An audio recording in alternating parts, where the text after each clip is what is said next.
नमस्कार सत श्रीकाल जी। तुसीं देख रहे हो देश तो विदेश। मैं रिकी डोगरा इस मंच के उपर फिर हाजिर हाँ, क्योंकि इस बार फिर असीं सद्दा दिता है पायनीयर इमीग्रेशन तो डॉक्टर रवि गर्ग नूं। पहले नाल स्वागत करते हैं, उस तो बाद जिहड़ा गलबात दा सिलसिला शुरू करांगे कि अज वो तुहाडे लई किहड़ी नवीं जानकारी लेके आए ने। सर स्वागत है जी बहुत बहुत। विक्की जी शो ते सद्दा देने लई बहुत बहुत धन्नवाद ते सारे दर्शकों नूं मेरी प्यार भरी सत श्रीकाल एक बार फिर जी। वैसे तो सारे ਜਿਹੜੇ ਲੋਕੀ ਜੁੜੇ ਹੁੰਦੇ ਨੇ ਉਹਨਾਂ ਨੂੰ ਆਲਰੇਡੀ ਪਤਾ ਹੁੰਦਾ ਹੈ ਕਿ ਸ਼ਨੀਵਾਰ ਦਾ ਦਿਨ ਜਿਹੜਾ ਜਿਹਾ ਉਹ ਪਾਇਨੀਅਰ ਇਮੀਗ੍ਰੇਸ਼ਨ ਜਿਹੜੇ ਦੇ ਡਾਕਟਰ ਰਵੀ ਗਰਗ ਸ਼ੋਅ ਦੇ ਵਿੱਚ ਆਉਂਦੇ ਨੇ ਔਰ ਉਹਨਾਂ ਦੇ ਬੱਚੇ ਜਿਹੜੇ ਆ ਉਹ ਕਾਫੀ ਕੁਝ ਇਸ ਸ਼ੋਅ ਤੋਂ ਸਿੱਖਦੇ ਨੇ, ਕਿਉਂਕਿ ਤੁਸੀਂ CICC ਮੈਂਬਰ ਵੀ ਹੋ। ਇਸੇ ਕਰਕੇ ਮੈਂ ਦੱਸ ਦਵਾਂ ਕਿ ਇੱਕ ਵੀਡੀਓ ਮੈਂ ਪਲੇ ਕਰਨ ਲੱਗਾ, ਇਹ ਤੁਸੀਂ ਦੇਖ ਲਓ ਕਿ ਵਾਕਿਆ ਹੀ CICC ਮੈਂਬਰ ਹੁੰਦਾ ਕਿਆ। ਵੈਸੇ ਤਾਂ ਅਸੀਂ ਕੋਸ਼ਿਸ਼ ਕਰੀਦੀ ਹੈ ਕਿ ਤੁਹਾਨੂੰ ਸਮਝਾ ਕੇ ਜਿਹੜਾ ਜੇ ਦੱਸਿਆ ਜਾਵੇ, ਲੇਕਿਨ ਵੀਡੀਓ ਜਿਹੜੀ ਹੈ ਉਹ ਖਾਸ ਤੁਹਾਡੇ ਲਈ ਜਿਹੜੀ ਬਣਾਈ ਗਈ ਹੈ ਉਹ ਤੁਸੀਂ ਦੇਖੋ। Regulated Canadian immigration consultants and regulated international student immigration advisors hold in their hands the future of those who dream of making a new life in Canada. It's more than a job, it's a calling. It demands a sense of duty and a passion to be the best. These consultants and advisors must be worthy of the trust placed in them by those who need help navigating the immigration process. That trust doesn't happen by accident. Building trust comes from setting and adhering to high educational, professional, and ethical standards. Building trust also results from a regulated, disciplined profession that protects immigrants, their families, and the public. The College of Immigration and Citizenship Consultants is a standard bearer, enhancing the reputation of licensed consultants and advisors by safeguarding the public. And when we champion the college's regulation, standards, excellence, and enforcement, we serve as ambassadors for Canada's reputation as a peaceful, prosperous destination with a world-class immigration system. We build trust when we all meet the challenge to be the best. The College of Immigration and Citizenship Consultants.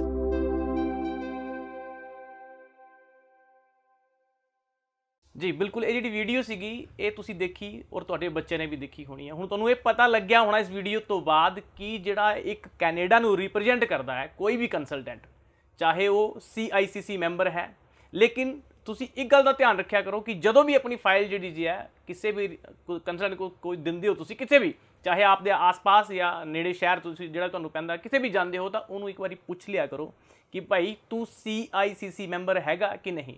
वैसे doctor Ravi Garg ਜਿਹੜੇ ਹੈਗੇ CICC member ਨੇ ਤੇ ਆਪਾਂ ਇਹਨਾਂ ਤੋਂ ਪੁੱਛਦੇ ਹਾਂ ਕਿ ਛੋਟੀ ਜਿਹੀ ਮਤਲਬ ਸੰਖੇਪ ਦੇ ਵਿੱਚ ਪੁੱਛਾਂਗੇ, ਕਿਉਂਕਿ ਡਿਟੇਲਸ ਆਲਰੇਡੀ ਵੀਡੀਓ ਤੁਸੀਂ ਦੇਖ ਚੁੱਕੇ ਹੋ। CICC ਮੈਂਬਰ ਇੱਕ ਹੁੰਦਾ ਕਿਆ ਹੈ, ਇਸਕੇ ਨੁਮਾਇੰਦਾ ਕੀ ਹੈ? ਬਿਲਕੁਲ ਰਿੱਕੀ ਜੀ, ਦੇਖੋ ਇਮੀਗ੍ਰੇਸ਼ਨ ਇੱਕ ਰੈਗੂਲੇਟਡ ਫੀਲਡ ਨਹੀਂ ਹੈਗਾ, ਰੈਗੂਲੇਟਡ ਪ੍ਰੋਫੈਸ਼ਨ ਨਹੀਂ ਹੈਗਾ ਇੰਡੀਆ ਦੇ ਵਿੱਚ, ਲੇਕਿਨ ਕੈਨੇਡਾ ਦੇ ਵਿੱਚ ਜਿਹੜਾ ਬਿਲਕੁਲ ਇਮੀਗ੍ਰੇਸ਼ਨ ਇੱਕ ਇਮੀਗ੍ਰੇਸ਼ਨ ਔਰ ਵੀਜ਼ਾ ਰਿਲੇਟਡ और स्टडी परमिट, वर्क परमिट वगैरह जिन्ने भी परमिट ने अंबैसी तो कनेडा अंबैसी तो लैने ने उस दे नाल रिलेटेड सारा काम IRCC का मतलब कनेडा अंबैसी दे विच अपने क्लाइंट्स नूं रिप्रजेंट करने वास्ते, कनेडा दे विच ऑफिस खोलण वास्ते, और IRB immigration and refugee board of Canada उस दे विच एज एडवोकेट जिहड़ा है ये जिहड़ा अपने क्लाइंट्स नूं रिप्रजेंट करने वास्ते CICC मैंबर होना जरूरी है। और ये रेगूलेटेड फील्ड हैगा इंडिया दे विच कोई भी, क्योंकि रेगूलेटेड फील्ड नहीं हैगा, रेगूलेटेड प्रोफैशन नहीं हैगा, कोई भी दुकान खोल लैंदा हैगा बाहर भेजन दी, लेकिन कनेडा दे विच ऑफिस खोलण वास्ते और बाकी जिस तरह मैं दस्सिया डिटेल्स उस दे वास्ते CICC मैंबर बन के ही रेगूलेटेड और ये जिहड़ा है असीं ऑथराइज्ड कंसलटेंट बनते हैं। रेगूलेटेड और दा मतलब ये कि ਜਿਹੜੇ ਲੀਗਲੀ ਆਥੋਰਾਈਜ਼ਡ ਕੰਸਲਟੈਂਟ ਬਣਦੇ ਕੈਨੇਡਾ ਅੰਬੈਸੀ ਦੀ ਵੈਬਸਾਈਟ cic.gc.ca ਉਸ 'ਤੇ ਜਿਹੜੇ ਰੈਗੂਲੇਟਡ ਕੰਸਲਟੈਂਟ ਨੇ CICC ਮੈਂਬਰਸ ਨੇ ਉਹਨਾਂ ਦਾ ਨਾਂ ਦੇਖਿਆ ਜਾ ਸਕਦਾ ਹੈ। ਇਸ ਦੇ ਵਾਸਤੇ ਇਮੀਗ੍ਰੇਸ਼ਨ ਲਾ ਪੜ੍ਹਨਾ ਕੈਨੇਡੀਅਨ ਇੰਸਟੀਟਿਊਸ਼ਨ ਦੇ ਵਿੱਚ, ਉਸ ਤੋਂ ਬਾਅਦ ਆਈਲੈਟਸ ਅਕੈਡਮਿਕ ਦੇ 8777 ਔਰ ਉਸ ਤੋਂ ਬਾਅਦ ਜਿਹੜਾ ਹੈ ਮੈਂਬਰਸ਼ਿਪ ਐਗਜ਼ਾਮ ਜਿਹੜਾ CICC ਦਾ ਉਹ ਪਾਸ ਕਰਕੇ ਅਸੀਂ ਬਣਦੇ ਹੈਗੇ ਹਾਂ ਪੂਰੀ ਤਰ੍ਹਾਂ। ਉਹ ਇੱਕ ਕੰਪੀਟੈਂਟ ਪਰਸਨ ਜਿਹੜਾ ਹੈ ਉਹ ਚੈੱਕ ਕਰ ਲੈਂਦੇ weather the person is competent ਕਰਕੇ ਫਿਰ ਉਹ ਜਿਹੜੇ ਇਹ ਸਾਰੇ ਟੈਸਟ ਲੈ ਕੇ ਅਸੀਂ ਮੈਂਬਰ ਬਣਦੇ ਹਾਂ। ਔਰ ਖਾਸ ਤੌਰ 'ਤੇ IMM 5476 authorization of representative form ਹੈਗਾ, ਜਿਹੜਾ ਗੂਗਲ ਦੇ ਉੱਪਰ ਸਰਚ ਕਰ ਸਕਦੇ ਹੋ ਤੁਸੀਂ, ਇਹ ਲਿਖ ਕੇ IMM 5476 ਜਦੋਂ ਡਾਊਨਲੋਡ ਕਰੋਗੇ ਤਾਂ ਦੇਖੋਗੇ ਉਸ ਦੇ ਵਿੱਚ ਕੈਨੇਡਾ ਅੰਬੈਸੀ ਨੇ ਪੁੱਛਿਆ ਹੈਗਾ ਕਿ ਜਿਹੜੇ ਕੰਸਲਟੈਂਟ ਨੂੰ ਤੁਸੀਂ ਹਾਇਰ ਕਰਨ ਲੱਗੇ ਹੋ, ਜਿਹਨੂੰ ਤੁਸੀਂ ਅਪਾਇੰਟ ਕਰਨ ਲੱਗੇ ਹੋ, ਉਸ ਦਾ CICC ਮੈਂਬਰਸ਼ਿਪ ਨੰਬਰ ਕੀ ਹੈਗਾ। ਬਿਲਕੁਲ। ਸੋ ਟੇਕ ਕੇਅਰ। ਬਿਲਕੁਲ। ਦੇਖੋ ਇਹ ਜਿਹੜੀ ਇੰਨੀ ਦੇਰ ਦੀ ਤੁਹਾਨੂੰ ਗੱਲ ਸਮਝਾਈ ਹੈ, ਬੇਸ਼ੱਕ ਤੁਹਾਡੇ ਪੱਲੇ ਪਈ ਨਹੀਂ ਪਈ, ਲੇਕਿਨ ਜਿਹੜੇ ਪੜ੍ਹੇ ਲਿਖੇ ਹੈਗੇ ਨੇ, ਜਿਹੜੇ ਆਪਣੇ ਬੱਚਿਆਂ ਦੇ ਲਈ ਜਾਗਰੂਕ ਹੈਗੇ ਨੇ, ਔਰ ਉਹਨਾਂ ਨੂੰ ਪਤਾ ਹੈ ਕਿ ਬੱਚੇ ਨੂੰ ਕਿਹੜੇ ਕੰਸਲਟੈਂਟ ਕੋਲ ਭੇਜਣਾ, ਉਹਨਾਂ ਵਾਸਤੇ ਤਾਂ ਉਹਨਾਂ ਨੂੰ ਸਮਝ ਆ ਗਈ ਹੋਣੀ, ਉਹਨਾਂ ਵਾਸਤੇ ਤਾਂ ਬਹੁਤ ਇਨਫੋਰਮੇਟਿਵ ਸੀਗੀ ਵੀਡੀਓ। ਲੇਕਿਨ ਕਈ ਲੋਕੀ ਜਿਹੜੇ ਆ ਉਹ ਸੋਚ ਰਹੇ ਹੋਣੇ ਕਿ ਸਾਨੂੰ ਤਾਂ ਇਸ ਗੱਲ ਨਾਲ ਕੋਈ ਮਤਲਬ ਨਹੀਂ ਹੈ, ਲੇਕਿਨ ਉਹੀ ਜਿਹੜੇ ਕਹਿੰਦੇ ਆ ਕਿ ਸਾਨੂੰ ਇਸ ਗੱਲ ਨਾਲ ਕੋਈ ਮਤਲਬ ਨਹੀਂ ਹੈ, ਉਹੀ ਧੋਖੇ ਦਾ ਸ਼ਿਕਾਰ ਹੁੰਦੇ ਨੇ। ਕਿਉਂਕਿ ਕੋਈ ਵੀ ਜਿਹੜਾ ਪੜ੍ਹਿਆ ਲਿਖਿਆ ਬੰਦਾ ਹੈ ਉਹ ਇਸ ਵੀਡੀਓ ਦੇਖਣ ਤੋਂ ਬਾਅਦ ਉਸੇ ਕੰਸਲਟੈਂਟ ਕੋਲ ਜਾਏਗਾ ਜਿਹੜਾ CICC ਮੈਂਬਰ ਹੋਏਗਾ।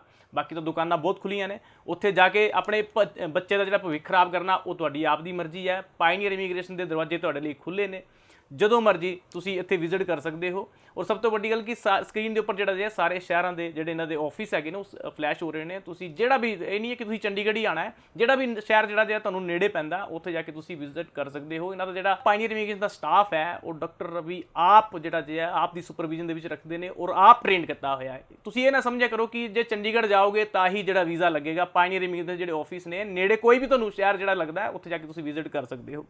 ਸਰ ਹੁਣ ਗੱਲ ਆਉਂਦੀ ਹੈ, ਜਦੋਂ ਆਪਾਂ ਕੈਨੇਡਾ ਜਾਣਾ ਹੁੰਦਾ ਹੈ ਤਾਂ ਸਭ ਤੋਂ ਪਹਿਲੇ ਜਿਹੜਾ ਬੱਚਾ +2 ਕਰਕੇ ਨਿਕਲਦਾ ਹੈ, ਔਰ ਵੈਸੇ ਵੀ ਜਦੋਂ 10th ਤੇ ਹੀ ਹੁੰਦਾ ਜਾਂ +1 'ਚ ਹੀ ਹੁੰਦਾ ਹੈ, ਬੱਚੇ ਦੇ ਜਿਹੜੇ ਪੇਰੈਂਟਸ ਹੁੰਦੇ ਨੇ ਉਹਨਾਂ ਨੂੰ ਇੱਕ ਚੀਜ਼ ਦੀ ਟੈਨਸ਼ਨ ਹੋ ਜਾਂਦੀ ਹੈ ਕਿ ਹੁਣ ਬੱਚੇ ਨੇ ਅਗਰ +2 ਕਰਨੀ ਹੈ, ਅਗਰ ਮੈਂ ਕੈਨੇਡਾ ਵਰਗੀ ਕੰਟਰੀ 'ਚ ਬੱਚਾ ਆਪਣਾ ਸੈਟਲ ਕਰਨਾ ਹੈ ਤਾਂ ਉਹਦੇ ਲਈ ਪੈਸਿਆਂ ਦਾ ਜਿਹੜਾ ਬੰਦੋਬਸਤ ਕਰਨਾ ਪਏਗਾ। ਕਿਉਂਕਿ ਸਾਲ 2 ਸਾਲ ਜਿਹੜੇ ਜੇ ਇਹ ਤਾਂ ਹੈ ਨਹੀਂ ਕਿ ਕਿਸੇ ਦੇ ਘਰੇ ਵੀ 25 ਲੱਖ ਰੁਪਇਆ ਇਕੱਠਾ ਪਿਆ ਹੋਇਆ ਜਾਂ ਉਹਨੇ ਜਾ ਕੇ ਜਿਹੜਾ ਜੇ ਤੁਹਾਨੂੰ ਫੜਾਤਾ ਕਿ ਇਹ ਲੋ ਜੀ ਸਾਡਾ ਬੱਚਾ ਭੇਜ ਦਿਓ, ਅਰੇਂਜਮੈਂਟ ਜਿਹੜਾ ਜੇ ਕਹਿ ਸਕਦੇ ਆਪਾਂ ਕਰਨਾ ਪੈਂਦਾ ਹੈ। ਹੁਣ ਵੀ ਜੇ ਮੈਂ ਗੱਲ ਕਰਾਂ +2 ਦਾ ਜਿਹੜਾ ਰਿਜ਼ਲਟ ਹੈ, ਆਪਾਂ ਇਸ ਟਾਈਮ ਫੈਬ ਦੇ ਵਿੱਚ ਬੈਠੇ ਹਾਂ ਔਰ ਜਿਹੜਾ ਜੇ ਆਉਣ ਵਾਲਾ ਟਾਈਮ ਜਿਹੜਾ ਜੇ ਉਹ ਮਾਰਚ ਦੇ ਵਿੱਚ ਬੱਚੇ ਦੇ ਪੇਪਰ ਹੋ ਜਾਣੇ ਆ। ਉਸ ਤੋਂ ਬਾਅਦ ਬੱਚੇ ਦੇ ਜਿਹੜੇ ਪੇਰੈਂਟਸ ਨੇ ਉਹ ਤਿਆਰੀ ਕਰਦੇ ਨੇ, ਬੱਚੇ ਨੂੰ ਆਈਲੈਟਸ ਕਰਾਉਂਦੇ ਨੇ, 2-3 ਮਹੀਨੇ ਦਾ ਉਹਨਾਂ ਦਾ ਜਿਹੜਾ ਪ੍ਰੋਸੈਸਿੰਗ ਟਾਈਮ ਹੁੰਦਾ ਉਹਦੇ 'ਚ ਲੱਗਦਾ ਹੈ।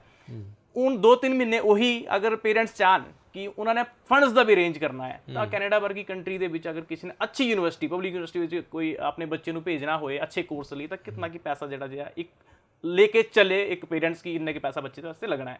ਬਿਲਕੁਲ ਰਿੱਕੀ ਜੀ, ਦੇਖੋ ਇੱਕ ਤਾਂ ਸਭ ਤੋਂ ਪਹਿਲਾਂ GIC ਦਾ ਮਤਲਬ guaranteed investment certificate living expenses fixed deposit ਦੇ ਤੌਰ ਤੇ ਕੈਨੇਡਾ ਬੈਂਕ ਦੇ ਵਿੱਚ ਜਮ੍ਹਾਂ ਕਰਾਉਣੇ ਹੁੰਦੇ $10,000 ਕੈਨੇਡੀਅਨ ਡਾਲਰ, ਜਿਹੜੇ ਕਿ ਤਕਰੀਬਨ 6.5 ਲੱਖ ਦੇ ਕਰੀਬ, ਜਿਹੜੇ ਕਿ ਵੀਜ਼ਾ ਲੱਗਣ ਤੋਂ ਬਾਅਦ ਜਦੋਂ ਬੱਚੇ ਜਿਹੜਾ ਸਟੂਡੈਂਟ ਉੱਥੇ ਜਾਂਦਾ ਹੈ ਕੈਨੇਡਾ ਦੇ ਵਿੱਚ, ਹੌਲੀ ਹੌਲੀ ਕਿਸ਼ਤਾਂ ਦੇ ਵਿੱਚ ਸਾਲ ਦੇ ਅੰਦਰ ਅੰਦਰ ਵਾਪਿਸ ਮਿਲ ਜਾਂਦੇ ਹੈ, ਰਿਫੰਡ ਹੋ ਜਾਂਦੇ ਨੇ। ਸੋ ਇਹ ਇੱਕ ਵਾਰੀ ਅਰੇਂਜ ਕਰਨਾ ਪੈਣਾ ਹੈ। ਦੂਸਰਾ 1 ਸਾਲ ਦੀ ਫੀਸ SDS ਕੈਟੇਗਰੀ ਵਾਸਤੇ 6 ਈਚ ਬੈਂਡ ਔਰ 1 ਸਾਲ ਦੀ ਫੀਸ ਔਰ 10,000 GIC। ਸੋ 1 ਸਾਲ ਦੀ ਫੀਸ ਦਾ ਮਤਲਬ ਆਮ ਤੌਰ ਤੇ ਜਿਹੜੀ ਫੀਸ ਹੈਗੀ ਹੈ ਤਕਰੀਬਨ 10 ਲੱਖ ਰੁਪਏ 1 ਸਾਲ ਦੀ ਫੀਸ ਹੈਗੀ ਹੈ, ਡਿਪੈਂਡਸ। ਲੇਕਿਨ 2 ਸਾਲਾਂ ਦੀ 20 ਲੱਖ ਹੋਗੀ, ਲੇਕਿਨ ਕੁਝ ਇੰਸਟੀਟਿਊਸ਼ਨ ਦੇ ਵਿੱਚ ਲਾਸਟ ਸਮੈਸਟਰ ਦੀ ਫੀਸ ਨਹੀਂ ਦੇਣੀ ਜਾਂ ਟੋਟਲ ਫੀਸ ਘੱਟ ਹੈ ਦਾ ਮਤਲਬ ਇਹ ਹੈ ਕਿ 2 ਸਾਲਾਂ ਦੀ ਫੀਸ 15 ਲੱਖ ਦੇ ਕਰੀਬ, ਲੇਕਿਨ ਕੁਛ ਦੇ ਵਿੱਚ 7.5-8 ਲੱਖ ਦੇਣੀ ਹੈ 1 ਸਾਲ ਦੀ, ਕੁਛ ਦੇ ਵਿੱਚ ਲਾਸਟ ਸਮੈਸਟਰ ਦੀ ਨਹੀਂ ਦੇਣੀ, ਇਸ ਕਰਕੇ ਪਹਿਲੇ ਸਾਲ ਦੀ 10 ਲੱਖ ਹੋ ਜਾਏਗੀ। ਲੇਕਿਨ ਵੇਰੀਜ਼ ਵੀ ਕਰਦੀ ਹੈ, ਅਲੱਗ-ਅਲੱਗ ਇੰਸਟੀਟਿਊਸ਼ਨ ਦੀ ਅਲੱਗ-ਅਲੱਗ। KPU ਔਰ ਯੂਨੀਵਰਸਿਟੀ ਆਫ ਰਜਾਈਨਾ, ਬੜੇ ਸਾਰੇ ਇੰਸਟੀਟਿਊਸ਼ਨ ਇਸ ਤਰ੍ਹਾਂ ਦੇ ਨੇ ਜਿਨ੍ਹਾਂ ਦੀ ਫੀਸ ਤਕਰੀਬਨ 10 ਤੋਂ ਵੱਧ ਕੇ 1 ਸਾਲ ਦੀ ਜਿਹੜੀ ਆ 12-14 ਲੱਖ ਰੁਪਏ ਸਾਲ ਦੀ ਵੀ ਹੋ ਸਕਦੀ ਹੈ। ਸੋ ਅਲੱਗ-ਅਲੱਗ ਫੀਸਾਂ ਨੇ, ਲੇਕਿਨ ਤੁਸੀਂ ਅਫੋਰਡ ਕਰਦੇ ਹੋ ਜਾਂ ਨਹੀਂ। ਅਗਰ ਘੱਟ ਅਫੋਰਡ ਕਰਦੇ ਹੋ ਤਾਂ ਫਿਰ ਉਸ ਹਿਸਾਬ ਨਾਲ ਬੜੇ ਸਾਰੇ ਇੰਸਟੀਟਿਊਸ਼ਨਸ, ਤੁਸੀਂ ਰਿੱਕੀ ਜੀ ਪਬਲਿਕ ਦੀ ਗੱਲ ਕੀਤੀ, ਅਸੀਂ ਸਾਰੇ ਇੰਸਟੀਟਿਊਸ਼ਨਸ ਉਹੀ ਪ੍ਰਮੋਟ ਕਰਦੇ ਹਾਂ, ਉਹੀ ਸਟੂਡੈਂਟਸ ਨੂੰ ਦੱਸਦੇ ਹਾਂ ਜਿਨ੍ਹਾਂ ਦੇ ਵਿੱਚ ਬਿਲਕੁਲ ਅਸੀਂ ਇਹ ਦੇਖਣਾ ਹੈ ਕਿ ਪਬਲਿਕ ਜਿੰਨੇ ਵੀ ਇੰਸਟੀਟਿਊਸ਼ਨਸ ਨੇ ਉਹਨਾਂ ਸਾਰਿਆਂ ਨੂੰ post graduate work permit allowed ਹੈਗਾ, ਲੇਕਿਨ ਪ੍ਰਾਈਵੇਟ ਇੰਸਟੀਟਿਊਸ਼ਨਸ ਵੀ ਇਹੋ ਜਿਹੇ ਰੈਗੂਲੇਟਡ ਔਰ ਬਿਲਕੁਲ ਜੈਨੂਅਨ ਹੈਗੇ ਨੇ ਜਿਹੜੇ ਕਿ ਸਹੀ ਨੇ, ਔਰ ਕੈਨੇਡਾ ਗੌਰਮੈਂਟ ਨੇ, ਕੈਨੇਡਾ ਅੰਬੈਸੀ ਨੇ ਉਹਨਾਂ ਨੂੰ ਪੋਸਟ ਗ੍ਰੈਜੂਏਟ ਵਰਕ ਪਰਮਿਟ ਵਾਸਤੇ ਆਥੋਰਾਈਜ਼ ਕੀਤਾ। ਸੋ ਕੈਨੇਡਾ ਅੰਬੈਸੀ ਦੀ ਵੈਬਸਾਈਟ 'ਤੇ ਆਪਾਂ ਦੇਖ ਸਕਦੇ ਹਾਂ, ਕੈਨੇਡਾ ਜਿਹੜੀ ਗੂਗਲ ਹੈਗੀ ਆ ਉਸ 'ਤੇ ਆਪਾਂ ਪਾਉਣਾ ਹੈਗਾ DLI ਲਿਸਟ ਕੈਨੇਡਾ। ਇਸ ਦੇ ਨਾਲ ਤੁਹਾਨੂੰ ਜਿਹੜਾ ਕੈਨੇਡਾ ਅੰਬੈਸੀ ਦੀ ਵੈਬਸਾਈਟ 'ਤੇ ਲੈ ਜਾਏਗਾ ਜਿਹੜਾ ਗੂਗਲ, ਜਿੱਥੇ ਇਹ ਸਾਰੀ ਲਿਸਟ ਦਿੱਤੀ ਹੋਈ ਹੈ। ਪ੍ਰੋਵਿੰਸ ਲਿਖਾਂਗੇ ਔਰ ਕਾਲਜ ਦਾ ਨਾਮ ਲਿਖਾਂਗੇ ਤਾਂ ਰਾਈਟ ਸਾਈਡ 'ਤੇ ਲਿਖਿਆ ਆ ਜਾਏਗਾ ਕਿ ਉਹ ਕਾਲਜ ਨੂੰ ਪੋਸਟ ਗ੍ਰੈਜੂਏਟ ਵਰਕ ਪਰਮਿਟ ਮਿਲੇਗਾ ਕਿ ਨਹੀਂ ਮਿਲੇਗਾ। ਲੇਕਿਨ ਇਹੋ ਜਿਹੇ ਸਾਰੇ ਇੰਸਟੀਟਿਊਸ਼ਨ ਜਿੱਥੇ ਪੜ੍ਹ ਕੇ ਪੋਸਟ ਗ੍ਰੈਜੂਏਟ ਵਰਕ ਪਰਮਿਟ ਮਿਲੇਗਾ ਉਹ ਸਹੀ ਨੇ, ਉਹਨਾਂ ਦੇ ਵਿੱਚ ਆਪਾਂ ਅਪਲਾਈ ਕਰ ਸਕਦੇ ਹਾਂ। ਲੇਕਿਨ ਅਲੱਗ-ਅਲੱਗ ਇੰਸਟੀਟਿਊਸ਼ਨਸ ਦੀ ਅਲੱਗ-ਅਲੱਗ ਰੇਟਿੰਗਸ, ਅਲੱਗ-ਅਲੱਗ ਉਹਨਾਂ ਦੇ ਜਿਹੜੀ ਸਟ੍ਰਿਕਟਨੈਸ ਔਰ ਬੱਚੇ ਦੇ ਮਾਰਕਸ ਕਿੰਨੇ ਨੇ, ਵੈਦਰ ਕਿ ਉਸ ਇੰਸਟੀਟਿਊਸ਼ਨ ਦੇ ਵਿੱਚ ਪੜ੍ਹਾਈ ਸਖਤੀ ਨਾਲ ਕਰ ਪਾਏਗਾ ਕਿ ਨਹੀਂ। ਇਹ ਬੜੇ ਸਾਰੀ ਗੱਲਾਂ ਸਵਾਲ ਨੇ ਜਿਹੜੇ ਸਾਡੇ ਐਕਸਪੀਰੀਅੰਸ ਨਾਲ 2003 ਤੋਂ ਕੰਪਨੀ CICC ਮੈਂਬਰ ਜਿਸ ਤਰ੍ਹਾਂ ਦੱਸਿਆ, ਔਰ ਬੜਾ 20 ਸਾਲ ਦਾ ਤਜਰਬਾ ਉਸ ਦੇ ਨਾਲ ਅਲੱਗ-ਅਲੱਗ ਇੰਸਟੀਟਿਊਸ਼ਨਸ ਦੀ ਜਿਹੜੀ ਹੈ ਅਲੱਗ-ਅਲੱਗ ਜਿਹੜੇ ਪੁਆਇੰਟਸ ਨੇ ਉਹ ਸਾਡੇ ਤਜਰਬੇ ਦੇ ਮੁਤਾਬਕ ਸਟੂਡੈਂਟ ਨੂੰ ਕਿੱਥੇ ਕਿਹੜਾ ਕੋਰਸ ਮਿਲੇਗਾ, ਉਸ ਦੀ ਫੀਸ ਕਿੰਨੀ ਹੈਗੀ ਹੈ, ਬੱਚੇ ਦੇ ਬੈਂਡਸ ਕਿੰਨੇ ਨੇ, ਮਾਰਕਸ ਕਿੰਨੇ ਨੇ। ਖਾਸ ਤੌਰ 'ਤੇ ਮਾਰਕਸ ਬਹੁਤ ਚੀਜ਼ਾਂ 'ਤੇ ਡਿਪੈਂਡ ਕਰਦੇ ਨੇ, ਕਿਹੜੇ ਸਬਜੈਕਟ ਦੇ ਵਿੱਚ ਕਿੰਨੇ ਮਾਰਕਸ ਨੇ, ਔਰ ਉਸ ਸਬਜੈਕਟ ਦੇ ਵਿੱਚ ਮਾਰਕਸ ਇਹ ਦੱਸਦੇ ਨੇ ਕਿ ਬੱਚਾ ਜਿਹੜਾ ਉਹ ਕਮਜ਼ੋਰ ਹੈ ਜਾਂ ਸਟੱਡੀ ਠੀਕ ਤਰ੍ਹਾਂ ਕਰ ਲਏਗਾ, ਔਰ ਉਸੇ ਮੁਤਾਬਕ ਜਿਹੜਾ ਹੈ ਸੂਟੇਬਲ ਪ੍ਰੋਗਰਾਮਸ ਦੇ ਕੇ ਤਾਂ ਕਿ ਅੱਗੇ ਉੱਥੇ ਜਾਣ ਤੋਂ ਬਾਅਦ, ਕੈਨੇਡਾ ਜਾਣ ਤੋਂ ਬਾਅਦ ਬੱਚਾ ਪੜ੍ਹਾਈ ਦੇ ਵਿੱਚ ਕਾਮਯਾਬ ਹੋ ਸਕੇ ਸਟੂਡੈਂਟ, ਔਰ ਕਰੀਅਰ ਠੀਕ ਬਣੇ। ਬਿਲਕੁਲ ਜੀ। ਇੱਕ ਕਾਲਰ ਸਾਡੇ ਨਾਲ ਜੁੜੇ ਹੋਏ ਨੇ, ਕਿਉਂਕਿ ਸਾਡਾ ਜਿਹੜਾ ਸ਼ੋਅ ਦਾ ਮਤਲਬ ਵੀ ਇਹ ਹੁੰਦਾ, ਕਈ ਵਾਰੀ ਜਿਹੜੇ ਲੋਕੀ ਕਾਲ ਕਰਦੇ ਨੇ ਉਹ ਕਹਿੰਦੇ ਕਿ ਸਾਡੀ ਕਾਲ ਜਿਹੜੀ ਆ ਲਾਈਵ ਦੇ ਵਿੱਚ ਨਹੀਂ ਪਿਕ ਹੁੰਦੀ, ਤੇ ਬਹੁਤ ਸਾਰੇ ਲੋਕੀ ਜਿਹੜੇ ਕੁਐਸਚਨ ਪੁੱਛਣਾ ਚਾਹੁੰਦੇ ਨੇ ਡਾਕਟਰ ਰਵੀ ਗਰਗ ਤੋਂ, ਤਾਂ ਲਾਈਵ ਕਾਲ ਵੀ ਕਰਦੇ ਨੇ। ਅਗਰ ਤੁਹਾਡੀ ਕਾਲ ਨਹੀਂ ਲੱਗ ਰਹੀ ਹੈ ਤਾਂ ਤੁਸੀਂ ਇਹ ਨਾ ਸੋਚਿਆ ਕਰੋ ਕਿ ਹਾਂ ਤੁਹਾਡੀ ਗੱਲ ਨਹੀਂ ਹੋ ਸਕਦੀ। ਜਿਹੜਾ ਨੰਬਰ ਹੈ ਤੁਹਾਡਾ ਉਹ ਪਾਇਨੀਅਰ ਇਮੀਗ੍ਰੇਸ਼ਨ ਦੇ ਉੱਪਰ ਜਿਹੜਾ ਹੈ ਉਹਨਾਂ ਦੀ ਲਿਸਟ ਦੇ ਵਿੱਚ ਆ ਜਾਂਦਾ ਹੈ। ਉਸ ਤੋਂ ਬਾਅਦ ਤੁਹਾਨੂੰ ਇਹਨਾਂ ਦੇ ਆਫਿਸ ਤੋਂ ਜਿਹੜੀ ਕਾਲ ਬੈਕ ਆ ਜਾਏਗੀ, ਤੁਸੀਂ ਉਹਨਾਂ ਨੂੰ ਵੀ ਆਪਣੇ ਸਵਾਲ ਜਿਹੜੇ ਆ ਉਹ ਪੁੱਛ ਸਕਦੇ ਹੋ, ਦੱਸ ਸਕਦੇ ਹੋ। ਹਾਂਜੀ, ਕਿੱਥੋਂ ਗੱਲ ਕਰ ਰਹੇ ਹੋ ਜੀ? ਹਾਂਜੀ ਸਰ, ਮੈਂ ਪੁੱਛਣਾ ਹੈ ਮੇਰੀ 4 ਰਿਫਿਊਜ਼ਲ ਨੇ, 80% ਮਾਰਕਸ ਨੇ +2 ਚ ਜੀ, ਤੇ ਬੀਟੈਕ ਕਰੀ ਹੈ ਮੈਂ, 70% ਨੇ ਤੇ 7 ਬੈਂਡ ਨੇ, 6.5 ਨੋਟ ਲੈਸ ਸਰ। 70% ਤੁਹਾਡੇ ਬੀਟੈਕ 'ਚ ਨੇ? ਹਾਂਜੀ ਸਰ। 7 ਬੈਂਡ ਨੇ ਆਈਲੈਟਸ ਦੇ? ਹਾਂਜੀ। ਤੁਸੀਂ ਕੈਨੇਡਾ ਵਾਸਤੇ ਹੁਣ ਜਾਣਾ ਪੁੱਛ ਰਹੇ ਹੋ, ਕੈਨੇਡਾ ਵਾਸਤੇ? ਹਾਂਜੀ ਸਰ। ਜੀ ਡਾਕਟਰ ਸਾਹਿਬ, ਜਿਹੜਾ ਜੇ ਹੈ 4 ਰਿਫਿਊਜ਼ਲਾਂ ਨੇ ਕਹੀਆਂ, 80% ਮਾਰਕਸ ਵੀ ਕਹੇ ਹੈ, ਬੀਟੈਕ ਦੇ ਵੀ 70, 7 ਬੈਂਡ। ਮੈਂ ਕਹਿੰਦਾ ਕਿ 4 ਰਿਫਿਊਜ਼ਲ ਲੈ ਕੇ ਬੱਚਾ ਬੈਠਾ ਹੈ, ਕਿ ਰੀਜ਼ਨ ਕੀ ਹੋਏਗਾ? ਦੇਖੋ ਰਿੱਕੀ ਜੀ, ਇੱਕ ਤਾਂ ਜਿਸ ਤਰ੍ਹਾਂ ਬੀਟੈਕ ਕੀਤੀ ਹੈ ਤੇ ਉਹ ਕਿਸ ਫੀਲਡ ਦੇ ਵਿੱਚ ਕੀਤੀ ਹੈਗੀ ਹੈ, ਔਰ ਉਸ ਤੋਂ ਬਾਅਦ ਉਸ ਦੇ ਰੈਲੇਵੈਂਟ ਪ੍ਰੋਗਰਾਮ ਦਿੱਤਾ ਕਿ ਨਹੀਂ ਦਿੱਤਾ। ਬੜੀਆਂ ਸਾਰੀਆਂ ਪੁਆਇੰਟ ਨੋਟ ਕਰਨ ਵਾਲੇ ਨੇ। ਸਟੂਡੈਂਟਸ ਜਿਹੜੇ ਦੇਖਦੇ ਪਏ ਨੇ, ਪੇਰੈਂਟਸ ਵੀ ਇਹ ਕਾਪੀ ਪੈਨ ਲੈ ਕੇ ਬੈਠਣ, ਔਰ ਛੋਟੇ ਛੋਟੇ ਪੁਆਇੰਟ ਜ਼ਰੂਰੀ ਹੁੰਦੇ ਨੇ। ਕਈ ਵਾਰੀ ਛੋਟੀ ਜਿਹੀ ਗਲਤੀ ਕਰੀਅਰ ਨੂੰ ਸਪੋਇਲ ਕਰ ਦਿੰਦੀ ਹੈ, ਲਾਈਫ ਸਪੋਇਲ ਕਰ ਦਿੰਦੀ ਹੈ। ਰਿਫਿਊਜ਼ਲਾਂ ਜਿਸ ਤਰ੍ਹਾਂ ਇਸ ਬੱਚੇ ਦੀਆਂ ਆਈਆਂ ਹੋਣ ਤੇ ਇਹ ਇੱਥੇ ਫੋਨ ਤੇ ਗੱਲ ਨਹੀਂ ਹੋ ਪਾਉਂਦੀ, ਲੇਕਿਨ ਡੈਫੀਨੇਟਲੀ ਇਹ ਬੱਚੇ ਬਹੁਤ ਡਿਪਰੈਸ ਹੋ ਜਾਂਦੇ ਨੇ, ਘਬਰਾ ਜਾਂਦੇ ਨੇ, ਟੈਨਸ਼ਨ ਜਾਂਦੇ ਨੇ, ਅਪਸੈਟ ਹੁੰਦੇ ਨੇ, ਬਹੁਤ ਸਾਰਾ ਪੈਸੇ ਖਰਾਬ ਹੁੰਦੇ ਹੈ, ਟਾਈਮ ਖਰਾਬ ਹੁੰਦਾ ਹੈ, ਔਰ ਬੱਚਿਆਂ ਨੂੰ ਘਬਰਾਹਟ ਹੋ ਜਾਂਦੀ ਹੈ। ਸੋ ਇਸ ਚੀਜ਼ਾਂ ਤੋਂ ਬਚਣ ਲਈ ਇਹ ਛੋਟੀ ਛੋਟੀਆਂ ਚੀਜ਼ਾਂ ਜਦੋਂ ਆਪਾਂ ਖਿਆਲ ਰੱਖਦੇ ਹਾਂ ਜ਼ਿੰਦਗੀ ਦੇ ਵਿੱਚ, ਕੇਅਰਫੁਲ ਹੁੰਦੇ ਹਾਂ, ਤੇ ਤੁਹਾਨੂੰ ਇਹਨਾਂ ਪਰੇਸ਼ਾਨੀਆਂ ਤੋਂ ਬਚਾਉਂਦੀਆਂ ਨੇ ਇਹ ਚੀਜ਼ਾਂ। ਸੋ ਪੁਆਇੰਟ ਟੂ ਬੀ ਨੋਟਡ ਜਿਹੜੇ ਹੈਗੇ ਨੇ, ਨੰਬਰ 1 ਇਹ ਕਿ ਗ੍ਰੈਜੂਏਸ਼ਨ ਕੀਤੀ ਹੈ, ਪੋਸਟ ਸੈਕੰਡਰੀ ਪ੍ਰੋਗਰਾਮ ਵਿੱਚ ਨਹੀਂ ਜਾਣਾ। ਇਹ ਬੱਚੇ ਜਿਹੜੇ ਦੇਖਦੇ ਪਏ ਹੋਣੇ ਆ, ਜਿਨ੍ਹਾਂ ਨੇ ਕਾਲ ਕੀਤੀ ਹੈ, ਸੋ ਦੇਖਦੇ ਪਏ ਹੋਣੇ ਆ, ਤੇ ਉਹ ਨੋਟ ਕਰਨ ਕਿ graduate should always go for a post graduate programme. Post secondary programme ਤਾਂ ਨਹੀਂ ਦਿੱਤਾ ਸੀਗਾ, ਪੋਸਟ ਗ੍ਰੈਜੂਏਟ ਪ੍ਰੋਗਰਾਮ ਹੀ ਦੇਣਾ। ਦੂਸਰੀ ਗੱਲ ਕਿ ਜਿਹੜੇ ਫੀਲਡ ਦੇ ਵਿੱਚ ਕੀਤੀ ਹੈ ਉਸੇ ਫੀਲਡ ਦੇ ਵਿੱਚ ਕਰਾਂਗੇ ਉਹ। ਹਾਲਾਂਕਿ ਬੀਟੈਕ ਜਿੰਨੇ ਵੀ ਆ ਉਹਨਾਂ ਨੂੰ ਪ੍ਰੋਜੈਕਟ ਮੈਨੇਜਮੈਂਟ ਜਿਹੜਾ ਹੈ ਉਹ ਇਹ ਕਹਿ ਕੇ ਅਸੀਂ ਦਿੰਦੇ ਹਾਂ ਕਿ ਇਸ ਫੀਲਡ ਦੇ ਵਿੱਚ ਅਸੀਂ ਡਿਗਰੀ ਕਰ ਲਈ ਆ, ਹੁਣ ਜਿਹੜੀ ਹੈ ਹੋਰ ਮੈਨੇਜਮੈਂਟ ਸਕਿੱਲਸ ਸਿੱਖਣ ਵਾਸਤੇ ਪੋਸਟ ਗ੍ਰੈਜੂਏਟ ਪ੍ਰੋਗਰਾਮ ਕਰਨਾ, ਉਹ ਵੀ ਰੈਲੇਵੈਂਟ ਹੈਗਾ, ਕੋਈ ਪ੍ਰੋਬਲਮ ਨਹੀਂ ਹੈਗੀ। ਲੇਕਿਨ ਇਹੀ ਕਿ ਜਿੱਦਾਂ 20 ਸਾਲ ਦਾ ਤਜਰਬਾ, ਸਾਨੂੰ ਪਤਾ ਹੈਗਾ ਕਿ ਕਿਹੜਾ ਪ੍ਰੋਗਰਾਮ ਰੈਲੇਵੈਂਟ ਹੈਗਾ, ਕਿਹੜਾ ਨਹੀਂ ਹੈਗਾ। ਕਈ ਵਾਰੀ ਜਿਸ ਤਰ੍ਹਾਂ +2 ਆਰਟਸ ਵਾਲੇ ਨੂੰ ਬਿਜ਼ਨਸ ਦਾ ਕੋਰਸ ਦੇ ਦਿੱਤਾ ਜਾਂਦਾ ਹੈ। ਸੋ ਇਹ ਜਿਹੜਾ ਹੈਗਾ, ਇਹ ਬੜੇ ਸਾਰੇ ਪ੍ਰੋਗਰਾਮ ਜਿਸ ਤਰ੍ਹਾਂ ਦੇ ਹੁੰਦੇ ਨੇ ਜਿਹਦੇ ਵਿੱਚ ਉਹ ਰਿਫਿਊਜ਼ਲ ਦੇ ਚਾਂਸ ਹੋ ਜਾਣਗੇ। ਔਰ ਫਿਰ ਉਸ ਤੋਂ ਬਾਅਦ ਜਿਹੜਾ ਪ੍ਰੋਗਰਾਮ ਸਹੀ ਚੁਣਨਾ, ਲੈਵਲ ਪ੍ਰੋਗਰਾਮ ਦਾ ਸਹੀ ਹੋਣਾ, ਔਰ ਉਸ ਤੋਂ ਬਾਅਦ ਫਾਈਲਿੰਗ ਦੇ ਵਿੱਚ ਕੈਨੇਡਾ ਅੰਬੈਸੀ ਦੇ ਵਿੱਚ ਜਦੋਂ ਫਾਈਲ ਲਗਾਉਣੀ ਹੈ, ਕਿਹੜਾ ਡਾਕੂਮੈਂਟ ਲਗਾਉਣਾ ਹੈ, ਕਿਹੜਾ ਨਹੀਂ ਲਗਾਉਣਾ। SOP ਦੇ ਵਿੱਚ ਛੋਟੀ ਜਿਹੀ ਵੀ ਗਲਤੀ ਕਰ ਲਈ, ਮੰਨ ਲਓ ਬੀਟੈਕ ਕੰਪਿਊਟਰ ਕੀਤੀ ਹੈ, ਬੀਟੈਕ ਇਲੈਕਟ੍ਰੋਨਿਕਸ ਗਲਤੀ ਨਾਲ ਲਿਖ ਦਿੱਤਾ, ਤੇ ਨੈਚੁਰਲ ਵੀਜ਼ਾ ਅਫਸਰ ਇਹ ਦੇਖੇਗਾ ਕਿ ਵੀ ਤੁਹਾਨੂੰ ਇਹ ਵੀ ਨਹੀਂ ਪਤਾ ਕਿ ਬੀਟੈਕ ਜਦੋਂ ਤੁਸੀਂ ਕੰਪਿਊਟਰ ਕੀਤੀ ਹੈ, how can you right electronics, ਕਿਆ ਇਹ ਕੰਸਲਟੈਂਟ ਨੇ ਲਿਖੀ ਜਾਂ ਤੁਹਾਡੇ ਕੋਲੋਂ ਲਿਖੀ। ਕਿਤੇ ਵੀ ਇਸ ਤਰ੍ਹਾਂ ਦੀ ਕੋਈ ਗਲਤੀ ਹੋਈ ਜਿਸ ਦੇ ਵਿੱਚ ਕੋਈ ਬੈਡ ਇੰਪੈਕਟ ਪੈ ਗਿਆ, ਬੈਡ ਇੰਪ੍ਰੈਸ਼ਨ ਜਿਹੜਾ ਹੈ ਹੋ ਗਿਆ। ਔਰ ਉਸ ਦੇ ਇਲਾਵਾ ਜਿਹੜਾ ਫਾਈਲਿੰਗ ਦੇ ਵਿੱਚ ਫਾਈਲ ਸਬਮਿਟ ਕਰਦੇ ਹੋਏ, ਫਾਈਲ ਲਾਉਂਦੇ ਹੋਏ ਛੋਟੇ ਛੋਟੇ ਬਹੁਤ ਸਾਰੇ ਸੈਂਕੜਾਂ ਲਕੂਨੇ ਨੇ ਜਿਹੜੇ ਕਿ ਇਨਬਿਲਟ ਦਾ ਮਤਲਬ ਆਟੋਮੈਟਿਕ ਬਾਈ ਡਿਫਾਲਟ ਅਸੀਂ ਸਿਸਟਮ ਦੇ ਵਿੱਚ ਫਿੱਟ ਕੀਤੇ ਹੋਏ। ਜਿਸ ਤਰ੍ਹਾਂ ਰਿੱਕੀ ਜੀ ਨੇ ਦੱਸਿਆ ਕਿ ਸਾਰਾ ਸਟਾਫ ਜਿਹੜਾ ਹੈਗਾ ਉਹਨਾਂ ਦੇ ਵਾਸਤੇ ਕਾਉਂਸਲਿੰਗ ਦੇ ਜਾਂ ਹੋਰ ਜਿਹੜੇ ਫਾਈਲਿੰਗ ਵਾਸਤੇ ਗਾਈਡੈਂਸ ਨੋਟਸ ਬਣਾ ਕੇ ਉਹਨਾਂ ਨੂੰ ਬਾਰ-ਬਾਰ ਟ੍ਰੇਨਿੰਗ ਸੈਸ਼ਨਸ ਲਾ ਕੇ ਉਹ ਸਾਰਾ ਜਿਹੜਾ ਅੱਜ ਕੱਲ੍ਹ ਤਾਂ ਰਿਮੋਟਲੀ ਜਿਸ ਤਰ੍ਹਾਂ ਕਿ ਇਹ ਸਾਰਾ ਗੂਗਲ ਮੀਟ ਦੇ ਥਰੂ ਜਾਂ ਹੋਰ ਬੜੇ ਰਸਤਿਆਂ ਜ਼ੂਮ ਦੇ ਉੱਪਰ ਜਿਹੜੀਆਂ ਮੀਟਿੰਗਸ ਹੁੰਦੀਆਂ ਨੇ ਸਾਰੇ ਸਟਾਫ ਨੂੰ ਇੱਕ ਵਾਰੀ ਜਿਹੜਾ ਹੈ ਆਨਲਾਈਨ ਲੈ ਕੇ ਔਰ ਉਹਨਾਂ ਨੂੰ ਰੋਜ਼ 1 ਘੰਟੇ ਦੇ ਕਰੀਬ ਦੀ ਜਿਹੜੀ ਹੈ ਟ੍ਰੇਨਿੰਗ ਦੇ ਕੇ ਇਹ ਸਾਰੀਆਂ ਗੱਲਾਂ ਤੋਂ ਹਾਲਾਂਕਿ ਮਿਹਨਤ ਲੱਗਦੀ ਹੈ, ਟਾਈਮ ਲੱਗਦਾ ਹੈ, ਐਫਰਟਸ ਹੁੰਦੇ ਨੇ, ਲੇਕਿਨ ਇਹ ਚੀਜ਼ਾਂ ਦੇ ਨਾਲ ਜਦੋਂ ਡਾਇਰੈਕਟ ਮੇਰੀ ਟ੍ਰੇਨਿੰਗ ਦੇ ਨਾਲ ਇੰਨੇ 20 ਸਾਲ ਦੇ ਤਜਰਬੇ ਦੇ ਨਾਲ ਜਦੋਂ ਸਟਾਫ ਕੰਮ ਕਰਦਾ ਹੈ ਤੇ ਤੁਹਾਨੂੰ ਇਹਨਾਂ ਛੋਟੀਆਂ ਗਲਤੀਆਂ ਤੋਂ ਬਚਾਉਣ ਦੀ ਕੋਸ਼ਿਸ਼ ਹੁੰਦੀ ਹੈ, ਖਿਆਲ ਹੁੰਦਾ ਹੈ। ਸੋ ਇਹ ਜਦੋਂ ਅਸੀਂ ਫਾਈਲਿੰਗ ਦੇ ਵਿੱਚ ਕਿਹੜਾ ਡਾਕੂਮੈਂਟ ਲੱਗਣਾ ਹੈ, ਖਾਸ ਤੌਰ 'ਤੇ ਕਿਹੜਾ ਨਹੀਂ ਲੱਗਣਾ, ਜਿਸ ਤਰ੍ਹਾਂ ਕਿ ਪ੍ਰੋਪਰਟੀ ਦੇ ਡਾਕੂਮੈਂਟਸ ਬਹੁਤ ਸਾਰੇ ਲੋਕ ਜਿਹੜੇ ਕੰਸਲਟੈਂਟ ਲਗਾ ਦਿੰਦੇ ਨੇ, ਜਿਹੜੇ ਕਿ ਅੱਜ ਕੱਲ੍ਹ SDS ਦੇ ਵਿੱਚ ਬਹੁਤ ਥੋੜ੍ਹੇ ਡਾਕੂਮੈਂਟ ਲੱਗਦੇ ਨੇ। ਇਹਨਾਂ ਚੀਜ਼ਾਂ ਦਾ ਮਤਲਬ ਹੀ ਨਹੀਂ ਹੈ। CA ਰਿਪੋਰਟ ਹੈਗੀ ਹੈ ਔਰ ਪ੍ਰੋਪਰਟੀ ਦੇ ਡਾਕੂਮੈਂਟ, ਬੜੇ ਸਾਰੇ ਡਾਕੂਮੈਂਟ ਇਸ ਤਰ੍ਹਾਂ ਕਿਹੜਾ ਡਾਕੂਮੈਂਟ ਲਗਾਉਣਾ ਹੈ ਕਿਹੜਾ ਨਹੀਂ, ਜਿਹੜਾ ਲਗਾਉਣਾ ਉਹ ਨਹੀਂ ਲਗਾਉਂਦੇ, ਜਿਹੜਾ ਨਹੀਂ ਲਗਾਉਣਾ ਉਹ ਲਗਾ ਦਿੰਦੇ ਨੇ, ਤਾਂ ਫਿਰ ਇਸ ਤਰ੍ਹਾਂ ਕਾਰਨ ਕਰਕੇ ਰਿਫਿਊਜ਼ਲ ਹੁੰਦੀ ਹੈ। ਲੇਕਿਨ ਇਸ ਬੱਚੇ ਦੀ ਕਾਲ ਦਾ ਇਹ ਜਵਾਬ ਹੈ ਕਿ 80% ਜਦੋਂ ਗ੍ਰੇਡ 12 ਦੇ ਵਿੱਚ ਨੇ ਔਰ 70% ਜਦੋਂ BTech ਦੇ ਵਿੱਚ ਨੇ ਔਰ 7 ਬੈਂਡਸ ਨੇ। ਸੋ ਇਹ ਵੀਜ਼ਾ ਨਾ ਲੱਗਣ ਦਾ ਕੋਈ ਐਸਾ ਕਾਰਨ ਨਹੀਂ ਹੈਗਾ। ਤੁਸੀਂ ਰੀਅਪਲਾਈ ਕਰਨਾ ਚਾਹੀਦਾ, ਬਿਲਕੁਲ ਅਪਲਾਈ ਦੁਬਾਰਾ ਕਰੋ। ਬਹੁਤ ਸਾਰੇ ਜਿਹੜੇ ਕੇਸਿਸ ਅਸੀਂ ਬੜਾ ਇੱਕ ਰੂਟੀਨ ਹੈਗਾ, ਬਹੁਤ ਸਾਰੇ ਕੇਸਿਸ ਦੇ 4 5 6 ਰਿਫਿਊਜ਼ਲਾਂ ਵੀ ਅਸੀਂ ਦੇਖੀਆਂ ਕਿ ਵੀ ਇਹ ਲੱਗ ਕੇ ਸਾਡੇ ਕੋਲ ਆਉਂਦੇ ਨੇ। ਅਸੀਂ ਉਹਨਾਂ ਦੀ ਜਿਹੜੀ ਗਲਤੀ ਹੁੰਦੀ ਹੈ ਉਸ ਨੂੰ ਕਰੈਕਟ ਕਰਕੇ ਦੁਬਾਰਾ ਲਗਾਉਂਦੇ ਹਾਂ, ਵੀਜ਼ਾ ਲੱਗਦਾ। ਕੈਨੇਡਾ ਦੇ ਵਿੱਚ ਰਿਫਿਊਜ਼ਲ ਦੀ ਕੋਈ ਪ੍ਰੋਬਲਮ ਨਹੀਂ। ਰਿਫਿਊਜ਼ਡ ਕੇਸਿਸ ਜਿੰਨੇ ਵੀ ਹੋਣ ਕੋਈ ਟੈਨਸ਼ਨ ਲੈਣ ਦੀ ਜ਼ਰੂਰਤ ਨਹੀਂ ਹੈ।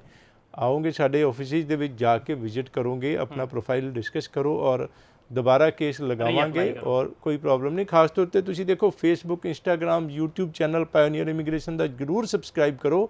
ਅਸੀਂ ਦੇਖੋ ਇੱਕ ਚੀਜ਼ ਦੇਖਣ ਵਾਲੀ ਹੈ ਕਿ ਜਦੋਂ ਇਸ ਤਰ੍ਹਾਂ ਦੇ ਬੱਚੇ, ਮੰਨ ਲਓ ਇਹੀ ਬੱਚਾ ਸਾਡੇ ਕੋਲ ਆਇਆ ਔਰ ਉਸ ਦਾ ਵੀਜ਼ਾ ਲੱਗ ਗਿਆ, ਬਿਲਕੁਲ, ਔਰ ਵੀਜ਼ਾ ਲੱਗਣ ਤੋਂ ਬਾਅਦ ਮਾੜੀ ਗੱਲ ਵੀ ਹੈ ਕਿ ਅਸੀਂ ਉਹਨੂੰ ਰੱਖ ਤਾਂ ਨਹੀਂ ਸਕਦੇ, ਆਫਿਸ ਦੇ ਵਿੱਚ ਤਾਂ ਨਹੀਂ ਬਿਠਾ ਸਕਦੇ ਕਿ ਤੁਸੀਂ ਇੱਥੇ ਬੈਠੋ ਔਰ ਸਾਰਿਆਂ ਨੂੰ ਦੱਸੋ। ਜਿਹੜਾ ਵੀ ਆਵੇ, ਬਿਜ਼ਨਸ ਪ੍ਰਮੋਸ਼ਨ ਦੀ ਗੱਲ ਨਹੀਂ, ਉਹ ਤਾਂ ਵੈਸੇ ਵੀ ਚਲੋ ਰੱਬ ਦੀ ਵੀ ਕਿਰਪਾ ਹੈ, ਲੋਕ ਮਾਣ ਵੀ ਦਿੰਦੇ ਆ ਔਰ 100% ਓਨੈਸਟੀ, ਟਰਾਂਸਪੇਰੈਂਸੀ, ਕੇਅਰ ਔਰ ਐਕਸਪਰਟੀਜ਼ ਨੂੰ ਜਦੋਂ ਇਹ ਚਾਰ ਜਿਹੜੇ ਪਿੱਲਰ ਨੇ ਇਹਨਾਂ ਨੂੰ ਅਸੀਂ ਧਿਆਨ 'ਚ ਰੱਖ ਕੇ ਰੱਬ ਨੂੰ ਹਾਜ਼ਰ ਨਾਜ਼ਰ ਮੰਨ ਕੇ 20 ਸਾਲ ਤੋਂ ਸੇਵਾਵਾਂ ਦੇ ਰਹੇ ਹਾਂ ਤੇ ਉਹ ਕਾਮਯਾਬੀ ਤਾਂ ਨਿਸ਼ਚਿਤ ਸੀਗੀ ਔਰ ਲੋਕਾਂ ਨੇ ਬੜਾ ਮਾਣ ਇੱਜ਼ਤ ਦਿੰਦੇ ਆ ਰਹੇ ਨੇ, ਕੋਈ ਪ੍ਰੋਬਲਮ ਨਹੀਂ। ਲੇਕਿਨ ਇਹ ਬਿਠਾਉਣ ਦਾ ਮਤਲਬ, ਬੱਚੇ ਨੂੰ ਬਿਠਾਉਣ ਦਾ ਮਤਲਬ, ਜਦੋਂ ਕੋਈ ਇਸ ਤਰ੍ਹਾਂ ਦਾ 4 ਰਿਫਿਊਜ਼ਲ ਵਾਲਾ ਬੱਚਾ ਆਉਂਦਾ ਉਸ ਦੇ ਮਨ ਦੀ ਹਾਲਤ, ਪਰਿਵਾਰ ਦੀ ਹਾਲਤ ਦੇਖਣ ਵਾਲੀ ਹੁੰਦੀ ਹੈ। ਦਇਨੀਆ ਕਹਿੰਦੇ, ਪਿਟੀਏਬਲ ਦਾ ਮਤਲਬ ਤਰਸ ਵਾਲੀ ਹਾਲਤ ਹੁੰਦੀ ਹੈ। ਉਹ ਅਗਰ ਇਹੋ ਜਿਹੇ ਬੱਚੇ ਨੂੰ ਮਿਲ ਲਵੇ ਤੇ ਉਸ ਨੂੰ ਮਨ ਨੂੰ ਬੜੀ ਤਸੱਲੀ ਮਿਲਦੀ ਹੈ। ਲੇਕਿਨ ਅਸੀਂ ਇਸ ਤਰ੍ਹਾਂ ਦੇ ਬੱਚਿਆਂ ਦਾ ਵੀਜ਼ਾ ਲਗਵਾਉਣ ਤੋਂ ਬਾਅਦ ਰੋਕ ਵੀ ਨਹੀਂ ਸਕਦੇ, ਚਲੇ ਜਾਂਦੇ ਕੈਨੇਡਾ ਕਲਾਸਿਸ ਲਾਉਣ ਵਾਸਤੇ। ਲੇਕਿਨ ਉਹਨਾਂ ਦੀ 1-2 ਮਿੰਟ ਦੀ ਬਾਈਟਸ ਬਣਦੀਆਂ ਨੇ, ਵੀਡੀਓਜ਼ ਬਣਦੀਆਂ ਨੇ, ਜਿਹੜੀ ਕਿ ਅਸੀਂ ਫੇਸਬੁੱਕ, ਇੰਸਟਾਗ੍ਰਾਮ, YouTube ਚੈਨਲ 'ਤੇ ਸੈਂਕੜਾਂ ਬੱਚਿਆਂ ਦੀਆਂ ਤੁਸੀਂ ਦੇਖ ਸਕਦੇ ਹੋ। ਜ਼ਰੂਰ ਉੱਥੇ ਜਾ ਕੇ ਰਿਵਿਊਜ਼ ਪਾਇਓਨੀਅਰ ਇਮੀਗ੍ਰੇਸ਼ਨ ਦੇ ਫੇਸਬੁੱਕ ਦੇ ਉੱਪਰ ਵੀ, ਗੂਗਲ ਦੇ ਉੱਪਰ ਵੀ, ਔਰ ਇਹ ਸਾਰੇ ਵੀਡੀਓਜ਼ ਤੁਸੀਂ ਜ਼ਰੂਰ ਦੇਖੋ ਤੇ ਸਾਰੀ ਜਿਹੜੀ ਡਿਟੇਲ ਦਾ ਪਤਾ ਲੱਗੇਗਾ ਤੁਹਾਨੂੰ। ਬਿਲਕੁਲ। ਇੱਕ ਕਾਲਰ ਸਾਡੇ ਨਾਲ ਜੁੜੇ ਹੋਏ। ਹਾਂਜੀ, ਕਿੱਥੋਂ ਗੱਲ ਕਰ ਰਹੇ ਹੋ ਜੀ? ਸਤਿ ਸ਼੍ਰੀ ਅਕਾਲ ਸਰ। ਹਾਂਜੀ, ਸਤਿ ਸ਼੍ਰੀ ਅਕਾਲ। ਪੁੱਛੋ ਜੀ, ਕੀ ਪੁੱਛਣਾ ਚਾਹੁੰਦੇ ਹੋ? ਹਾਂਜੀ ਸਰ, ਮੈਂ ਕਮਲਪ੍ਰੀਤ ਸਿੰਘ ਬੋਲ ਰਿਹਾ ਪਟਿਆਲਾ ਤੋਂ। ਤੇ ਸਰ ਮੇਰੀ ਵਾਈਫ 2021 ਦੇ ਵਿੱਚ ਕੈਨੇਡਾ ਗਏ ਸੀ ਤੇ ਉਸ ਤੋਂ ਥੋੜੇ ਮਹੀਨੇ ਬਾਅਦ ਹੀ ਮੈਨੇ ਆਪਣੀ ਸਪਾਊਸ ਦਾ ਕੇਸ ਲਗਾਇਆ ਸੀ ਤੇ ਮੇਰੀ ਰਿਫਿਊਜ਼ਲ ਆ ਗਈ ਸੀ। 1 ਮਹੀਨੇ ਬਾਅਦ ਹੀ ਤੁਸੀਂ ਆਪਣਾ ਜਿਹੜਾ ਕੇਸ ਐਮਬੈਸੀ ਦੇ ਵਿੱਚ ਲਗਾ ਦਿੱਤਾ ਸੀ? ਜੀ ਸਰ, ਤੇ ਰਿਫਿਊਜ਼ਲ ਆ ਗਈ ਸੀ ਸਰ। ਤੇ ਮੈਂ ਹੁਣ ਦੁਬਾਰਾ ਤੋਂ ਰੀਅਪਲਾਈ ਕਰ ਸਕਦਾ ਜੀ? ਮੈਨੂੰ ਕਰਨਾ ਚਾਹੀਦਾ? ਤੁਸੀਂ ਇਹ ਕਹਿ ਰਹੇ ਹੋ ਕਿ ਤੁਸੀਂ ਦੁਬਾਰਾ ਆਪਣਾ ਸਪਾਊਸ ਕੇਸ ਜਿਹੜਾ ਰੀਅਪਲਾਈ ਕਰਨਾ ਹੈ? ਜੀ ਸਰ, ਜੀ ਸਰ। ਬਿਲਕੁਲ। ਕੀ ਕਹਾਂਗੇ ਡਾਕਟਰ ਸਾਹਿਬ? ਦੇਖੋ, ਇਹ ਆਪ ਹੀ ਕਹਿ ਰਹੇ ਹੈ ਕਿ 2021 ਚ ਇਹਨਾਂ ਦੀ ਵਾਈਫ ਜਿਹੜੀ ਹੈ ਉਹ ਗਈ ਸੀਗੀ 1 ਮਹੀਨੇ ਬਾਅਦ। ਮਤਲਬ ਮੈਨੂੰ ਲੱਗਦਾ ਕਿ ਹਾਲੇ ਤੱਕ ਉਹ ਕਾਲਜ ਸ਼ਾਇਦ ਉਹਨੇ 10 ਦਿਨ ਵੀ ਨਹੀਂ ਲਗਾਏ ਹੋਣੇ ਕਾਲਜ ਦੇ ਵਿੱਚ। 1 ਮਹੀਨੇ ਦੇ ਬਾਅਦ ਹੀ ਇਹਨਾਂ ਨੇ ਜਿਹੜਾ ਆਪ ਦਾ ਕੇਸ ਅਪਲਾਈ ਕਰਤਾ ਔਰ ਐਮਬੈਸੀ ਚੋਂ ਰਿਫਿਊਜ਼ ਹੋ ਗਿਆ। ਇਹਨਾਂ ਵਾਸਤੇ ਕੀ ਕਹਿਣਾ ਚਾਹੋਗੇ ਤੁਸੀਂ? ਰਿੱਕੀ ਜੀ, ਦੇਖੋ ਇਸ ਦੀ ਕੋਈ ਪ੍ਰੋਬਲਮ ਨਹੀਂ। ਜਿੱਦਾਂ ਹੀ ਸਪਾਊਸ ਕੈਨੇਡਾ ਵਿੱਚ ਪਹੁੰਚਦਾ ਹੈਗਾ ਔਰ ਕਲਾਸਿਸ ਸ਼ੁਰੂ ਕਰ ਲੈਂਦਾ ਹੈਗਾ ਤੇ ਆਪਾਂ ਸਪਾਊਸ ਦਾ ਕੇਸ ਲਗਾ ਸਕਦੇ ਹਾਂ, ਕੋਈ ਪ੍ਰੋਬਲਮ ਨਹੀਂ। ਇਹਨਾਂ ਨੇ ਠੀਕ ਕੀਤਾ, ਉਸ ਦੇ ਵਿੱਚ ਕੋਈ ਪ੍ਰੋਬਲਮ ਨਹੀਂ। ਲੇਕਿਨ ਇੱਕ ਧਿਆਨ ਵਾਲੀ ਗੱਲ ਹੈ ਕਿ ਸਪਾਊਸ ਵੀਜ਼ਾ ਜਿਹੜਾ ਇੱਕ ਸੱਕੀ ਕੈਟੇਗਰੀ ਹੈਗੀ ਹੈ। ਮੰਨ ਲਓ ਕਿ ਸਟੱਡੀ ਵੀਜ਼ਾ ਦੀ ਗੱਲ ਕਰੀਏ, ਉਸ ਦੇ ਵਿੱਚ ਬੜੀਆਂ ਚੀਜ਼ਾਂ ਫਿਕਸਡ ਨੇ। ਮਤਲਬ ਕਿ ਤੁਹਾਡਾ IELTS 6 ਈਚ ਹੋਣਾ ਚਾਹੀਦਾ, 5.5 ਇਨ ਐਨੀ ਮੋਡਿਊਲ ਨਹੀਂ ਹੋਣੇ ਚਾਹੀਦੇ, 6 ਈਚ ਹੋਣਾ ਚਾਹੀਦਾ ਹੈ। ਔਰ ਤੁਸੀਂ ਐਜੂਕੇਸ਼ਨ ਕਿੰਨੀ ਕੀਤੀ ਹੈ, ਕਦੋਂ ਕੀਤੀ ਹੈ, ਉਸ ਦੇ ਵਿੱਚ ਗੈਪ ਕਿੰਨਾ ਸੀਗਾ, ਐਜੂਕੇਸ਼ਨ ਦੇ ਵਿੱਚ ਮਾਰਕਸ ਕਿੰਨੇ ਸੀਗੇ, ਇਹ ਬੜਾ ਸਾਰੀਆਂ ਚੀਜ਼ਾਂ। ਇੰਡੀਵਿਜੂਅਲ ਮਾਰਕਸ ਵੀ ਕਈ ਵਾਰੀ ਜਿਹੜੇ ਸਟ੍ਰਿਕਟ ਵੀਜ਼ਾ ਦੇਖ ਲੈਂਦਾ, ਅਲੱਗ-ਅਲੱਗ ਸਬਜੈਕਟਾਂ 'ਚ ਕਿੰਨੇ ਮਾਰਕਸ ਨੇ, ਇਹ ਸਾਰੀਆਂ ਚੀਜ਼ਾਂ ਦੇਖਣ ਵਾਲੀਆਂ ਹੁੰਦੀਆਂ ਨੇ। ਲੇਕਿਨ ਕੋਰਸ ਰੈਲੇਵੈਂਟ ਹੈਗਾ ਕਿ ਨਹੀਂ। ਲੇਕਿਨ ਜਿਹੜਾ ਸਪਾਊਸ ਹੈ ਇਸ ਦੇ ਵਿੱਚ ਕੁਝ ਵੀ ਚੈੱਕ ਨਹੀਂ ਹੁੰਦਾ, ਕੁਝ ਵੀ ਮਤਲਬ ਕਿ ਦੇਖਣ ਵਾਲੀ ਚੀਜ਼ ਨਹੀਂ ਹੈਗੀ।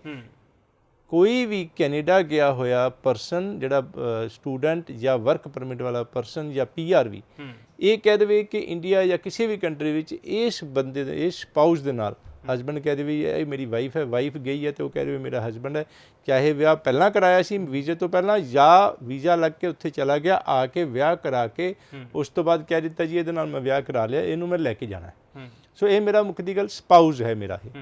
ਸੋ ਉਸ ਨੂੰ ਐਜ਼ ਸਪਾਊਸ ਐਜ਼ ਉਸ ਦੇ ਫੈਮਿਲੀ ਮੈਂਬਰ ਦੇ ਕੈਨੇਡਾ ਅੰਬੈਸੀ ਨੇ ਵੀਜ਼ਾ ਦੇਣਾ ਹੁੰਦਾ ਹੈ, ਲੇਕਿਨ ਵਾਂਟਸ ਟੂ ਮੇਕ ਸ਼ੋਰ ਕਿ ਕੈਨੇਡਾ ਅੰਬੈਸੀ ਦੇਖਣਾ ਚਾਹੁੰਦੀ ਹੈ ਕਿ ਕਿਆ ਇਹ ਜੈਨੂਅਨ ਮੈਰਿਜ ਹੈ, ਪੈਸੇ ਦੇ ਕੇ ਜਾਂ ਰਿਸ਼ਤੇਦਾਰੀ ਜਾਂ ਜਾਣ ਪਹਿਚਾਣ ਜਾਂ ਕਿਸੇ ਗਲਤ ਇੰਟੈਂਸ਼ਨ ਦੇ ਨਾਲ ਉਸ ਨੂੰ ਲਿਜਾਣ ਦੀ ਕੋਸ਼ਿਸ਼ ਤਾਂ ਨਹੀਂ ਹੋ ਰਹੀ, ਵਿਆਹ ਦਾ ਝੂਠਾ ਨਾਂ ਲੈ ਕੇ ਕਿਸਮ ਦੀ ਸਿੱਧੀ ਗੱਲ।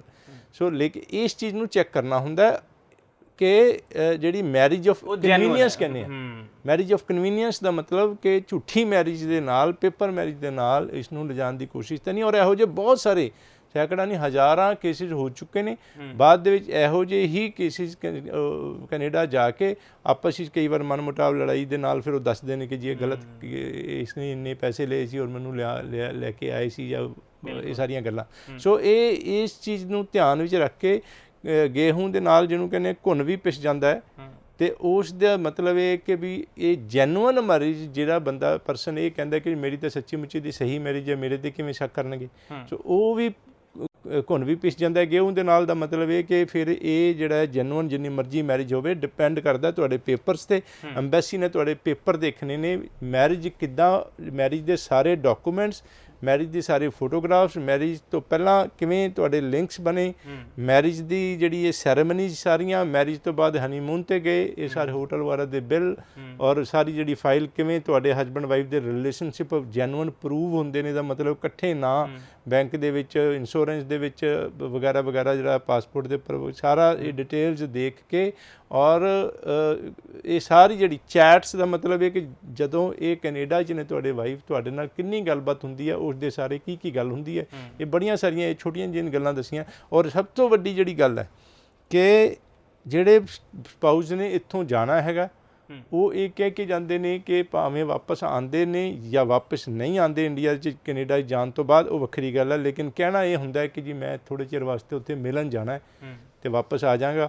ਤੇ ਉਸ ਦੇ ਵਿੱਚ ਵਾਪਸ ਜਾਣ ਔਰ ਆਉਣ ਦਾ ਖਰਚਾ ਦੇ ਹਿਸਾਬ ਦੇ ਨਾਲ ਬੈਂਕ ਦੇ ਵਿੱਚ ਤਕਰੀਬਨ 6 ਮਹੀਨੇ ਪੁਰਾਣੇ 5, 7, 10 ਲੱਖ ਰੁਪਈਏ ਪਏ ਹੋਣੇ ਚਾਹੀਦੇ। ਇੱਥੇ ਕਰਦੇ ਕੀ ਸੀਗੇ, ਇਨਕਮ ਕੀ ਸੀਗੀ, ਇਹ ਸਾਰੀ ਕਈ ਕੁਛ ਦਿਖਾਉਣਾ ਹੁੰਦਾ ਹੈ, ਇਹ ਸ਼ੋਅ ਕਰਨ ਵਾਸਤੇ ਕਿ ਜੀ ਮੈਂ ਵੈਲ ਐਸਟੈਬਲਿਸ਼ਡ ਹੈਗਾ ਇੰਡੀਆ ਦੇ ਵਿੱਚ ਔਰ ਮੈਂ ਵਾਪਸ ਆਊਂਗਾ। ਸੋ ਇਹ ਸਾਰੀਆਂ ਜਿਹੜੀਆਂ ਫਾਈਲ ਜਦੋਂ ਬਣਦੀ ਹੈ ਇਹ ਸਾਰਾ ਚੈੱਕ ਕੀਤਾ ਜਾਂਦਾ, ਦੇਖਿਆ ਜਾਂਦਾ ਹੈ।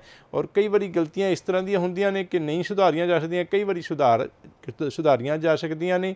ਤੁਸੀਂ ਸਾਡੇ ਆਫਿਸ ਵਿੱਚ ਜਾ ਕੇ ਗੱਲਬਾਤ ਕਰ ਲਓ ਔਰ ਅਸੀਂ ਤੁਹਾਡਾ ਜਿੰਨਾ ਵੀ ਅਸੀਂ ਸਾਰਾ ਕੇਸ ਦੇਖ ਲਾਂਗੇ ਕਿੱਥੇ ਕੀ ਹੋ ਸਕਦਾ ਹੈਗਾ ਡੈਫੀਨੇਟਲੀ। ਲੇਕਿਨ ਜਿਨ੍ਹਾਂ ਨੇ ਅਪਲਾਈ ਹਲੇ ਨਹੀਂ ਕੀਤਾ ਉਹ ਬਿਲਕੁਲ ਕੇਅਰਫੁਲ ਲੈਣ ਕਿ ਪਹਿਲਾਂ ਹੀ ਆਪਣਾ ਜਿੰਨੀ ਛੇਤੀ ਹੋ ਸਕੇ ਆਪਣਾ ਕੰਸਲਟੈਂਟ ਚੂਜ਼ ਕਰਕੇ, ਫੀਸ ਭਾਵੇਂ ਚੂਜ਼ ਆਪਾਂ ਹਾਇਰ ਪਹਿਲਾਂ ਕਰੀਏ ਭਾਵੇਂ ਬਾਅਦ ਦੇ ਵਿੱਚ ਕਰੀਏ, ਫੀਸ ਸੇਮ ਹੁੰਦੀ ਹੈ। ਕੰਸਲਟੈਂਟ ਚੂਜ਼ ਕਰਕੇ ਉਸ ਨੂੰ ਉਸ ਦੀ ਫੀਸ ਦੇ ਕੇ ਸ਼ੁਰੂ ਤੋਂ ਹੀ ਉਸ ਦੇ ਹਿਸਾਬ ਦੇ ਨਾਲ ਡਾਕੂਮੈਂਟਸ ਜਿਹੜੇ ਹੈ ਬਣਾ ਕੇ, ਤਾਂ ਕਿ ਕਿਤੇ ਗਲਤੀ ਦੀ ਸੰਭਾਵਨਾ ਨਾ ਹੋਏ। ਜੀ ਬਿਲਕੁਲ। ਮੈਨੂੰ ਲੱਗਦਾ ਕਿ ਜਿਨ੍ਹਾਂ ਨੇ ਪੁੱਛਿਆ ਸੀਗਾ ਕਿ ਇੱਕ ਰਿਫਿਊਜ਼ਲ ਹੈ ਔਰ ਸਪਾਊਸ ਦੇ ਲਈ ਦੁਬਾਰਾ ਕੈਨੇਡਾ ਅਪਲਾਈ ਕਰਨਾ ਹੈ, ਉਹਨਾਂ ਨੂੰ ਉਹਨਾਂ ਦਾ ਆਨਸਰ ਮਿਲ ਗਿਆ ਹੋਣਾ ਹੈ। ਔਰ ਉਹਨਾਂ ਨੂੰ ਹੀ ਨਹੀਂ ਬਲਕਿ ਜਿਨ੍ਹਾਂ ਨੇ ਅਪਲਾਈ ਕਰਨਾ ਸੀਗਾ ਔਰ ਸੋਚ ਰਹੇ ਸੀਗੇ ਉਹ ਵੀ, ਉਹਨਾਂ ਨੂੰ ਵੀ ਜਿਹੜਾ ਕਾਫੀ ਡਿਟੇਲ ਦੇ ਵਿੱਚ ਡਾਕਟਰ ਸਾਹਿਬ ਨੇ ਇੱਥੇ ਜਾਣਕਾਰੀ ਦੇ ਦਿੱਤੀ ਹੈ। ਤੁਸੀਂ ਫਿਰ ਵੀ ਕੋਈ ਜਾਣਕਾਰੀ ਮਿਸ ਕਰ ਦਿੱਤੀ ਹੈ ਤਾਂ ਇਹਨਾਂ ਦਾ ਜਿਹੜਾ YouTube ਔਰ Facebook ਚੈਨਲ ਹੈ ਉੱਥੇ ਜਾ ਕੇ ਤੁਸੀਂ ਇਹ ਵੀਡੀਓ ਜਿਹੜੀ ਹੈ ਦੇਖ ਸਕਦੇ ਹੋ। ਔਰ ਉੱਥੇ ਜਾ ਕੇ ਹੋਰ ਵੀ ਬਹੁਤ ਸਾਰੀ ਵੀਡੀਓਜ਼ ਹੁੰਦੀਆਂ ਨੇ, ਇਹੋ ਜਿਹੇ ਬੱਚਿਆਂ ਦੀ ਵੀਡੀਓਜ਼ ਹੁੰਦੀਆਂ ਨੇ ਜਿਨ੍ਹਾਂ ਦੇ 8 ਰਿਫਿਊਜ਼ਲ ਤੋਂ ਬਾਅਦ ਜਿਹੜਾ ਵੀਜ਼ਾ ਆਇਆ ਹੁੰਦਾ ਹੈ ਔਰ ਉਹਨਾਂ ਦੇ ਪਰਿਵਾਰ ਦੇ ਜਦੋਂ ਲੋਕੀ ਥੈਂਕਸ ਕਰਦੇ ਆ ਡਾਕਟਰ ਸਾਹਿਬ ਦਾ ਕਿ ਤੁਹਾਡਾ ਬਹੁਤ ਬਹੁਤ ਧੰਨਵਾਦ, ਤੁਸੀਂ 8-9 ਰਿਫਿਊਜ਼ਲਾਂ ਤੋਂ ਬਾਅਦ ਵੀ ਵੀਜ਼ਾ ਲਗਾਇਆ ਹੋਇਆ। ਇਹੋ ਜਿਹੀ ਵੀਡੀਓ ਜਿਹੜੀਆਂ ਕਿ ਤੁਹਾਨੂੰ ਆਪ ਨੂੰ ਲੱਗਣਗੀਆਂ ਕਿ ਵਾਕਿਆ ਹੀ ਕਿਤੇ ਨਾ ਕਿਤੇ ਜਿਹੜਾ ਸਹੀ ਹੱਥਾਂ ਦੇ ਵਿੱਚ ਤੁਸੀਂ ਫਾਈਲ ਦੋਗੇ ਤਾਂ ਕੈਨੇਡਾ ਦਾ ਰਾਹ ਦੂਰ ਨਹੀਂ ਹੈ। ਤੁਸੀਂ ਦੇਖੋ ਕੁਛ ਇਹੋ ਜਿਹੀਆਂ ਵੀਡੀਓ ਤੇ ਸਾਨੂੰ ਦਿਓ ਇਜਾਜ਼ਤ। ਸਤਿ ਸ਼੍ਰੀ ਅਕਾਲ।